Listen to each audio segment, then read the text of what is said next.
Di YouTube, beberapa channel yang memperlihatkan mukbang sangat mudah kita temukan. Beberapa orang bahkan memutuskan untuk rutin atau fokus membuat konten mukbang.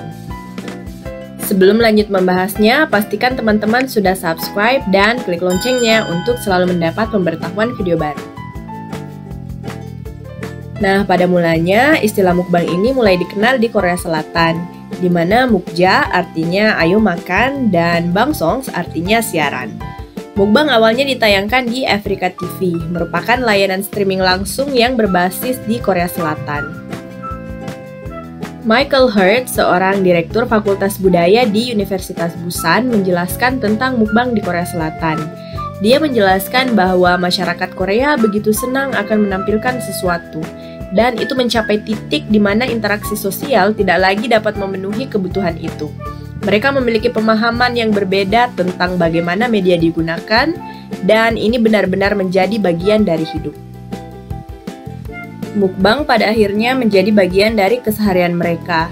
Tapi kini mukbang tidak lagi ditemui di Korea semata, melainkan di berbagai tempat. Bahkan di Indonesia, mukbang menjadi sesuatu yang sering dilakukan, bahkan menjadi konten yang digemari. Menjamurnya konten mukbang bukan tanpa alasan. Ada banyak orang yang bersedia untuk menonton konten tersebut. Bahkan beberapa mukbang bisa menjadi konten viral. Pertanyaannya, apa yang membuat orang-orang senang menonton mukbang? Rachel Hurst, seorang peneliti neuroscience di Brown University Alpert Medical School yang juga menulis buku berjudul Why You Eat What You Eat, dapat menjawab pertanyaan tadi. Fokus penelitian Rachel memang berkutat pada topik makanan, perilaku, dan proses makanan dalam memicu kerja saraf dan indera manusia. Menurutnya, alasan terbesar yang kemudian mempengaruhi adalah munculnya faktor ASMR atau Autonomous Sensory Motor Response dalam video mukbang. ASMR membuat otak merasa rileks dan tenang. Suara makanan saat mengunyah atau menyeruput kuah memicu kerja ASMR pada otak. Faktor suara akan menjadi pemicu signifikan dalam memberi pengaruh bagaimana otak kita merespon video tersebut. Faktor ketenangan pada kerja otak membuat video mukbang secara tidak langsung dapat menjadi tontonan yang terus ingin kita saksikan karena dapat memicu rasa senang atau bahagia. Namun dalam penelitian lain juga mengungkapkan bahwa konten mukbang memiliki dampak negatif tersendiri, bahwa melihat cara makan yang berbeda dapat mengganggu pola makan seseorang mulai dari porsi, selera, hingga waktu makan.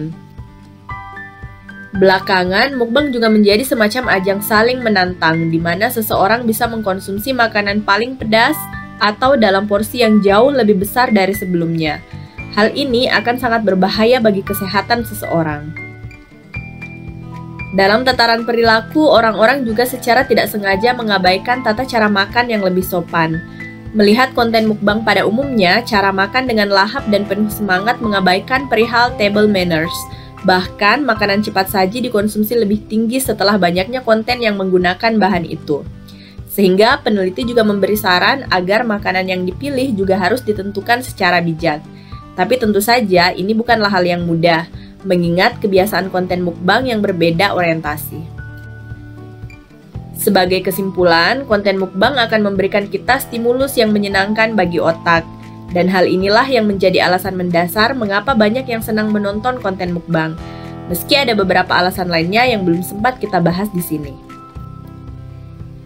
Bila mengingat alasan mendasar tadi, bukan sesuatu yang mengherankan jika keinginan untuk melihat dan terus memainkan sejumlah video mukbang akan kita lakukan. Selain itu, kita tentu juga penasaran dengan berbagai makanan serta pendapat orang-orang yang mencoba makanan tertentu. Hingga pada akhirnya, mukbang akan menjadi tontonan yang menyenangkan dan selalu kita nantikan. Terima kasih telah menyaksikan, jangan lupa subscribe, like, dan share. Sampai jumpa!